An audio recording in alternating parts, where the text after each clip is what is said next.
आपण मैंने केबे एमितिका इडली खाई जदि खाई ना तो आसतु मु देखा। Hi guys, welcome to my mini blog. जेहेतु आमर फैमिली समस्त मिसिकी जाऊँ गोटे जगह को बुलवाक कौड़ आम मैंने जाऊँ बुलवाक से तो मुझे जनइबी आगू ता पूर्व चलतु टे ठाकुर दर्शन कर ठाकुर दर्शन आम कर सारिक आम बाहर आम लोकेशन को। जेहेतु राति 4टारू आम उठी तो से मत बहुत जोर निद लगुला आम लोकेशन पाखापाखि होगला जाइए मो निद भांगिला। आउ बाटर गला बेलू गोटे सुंदर नदी देखिली तो यहाँ मुझे रेकर्ड करदेली बहुत भल लगुला। मुझे कहूँ आम कौड़ आसलु आम आसीलु पुरी। एक्चुअली समस्त कहते जगार डोरी न लगे कहीं भी आसीपारे तो आज आम डोरी लगी जाइए आम फाइनाली पलू पुरी।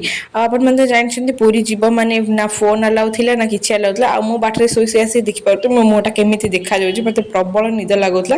ये आसिक पहुँचिकी जेहेतु आम खाଇବା किसी भी खाई नु बाटर सीधा पुरी पलि आसलु। ये आम गाड़ी पार्किंग कर पलि आसलु समस्ते खाइबापी। ये गोटे स्टल ये बिक्री होता बहुत बड़ बड़ इडली। एक्चुअली से एत बड़ होता गोटे खाई पेट पूरी जाऊला आउ बहुत टेस्ट भी लगुला।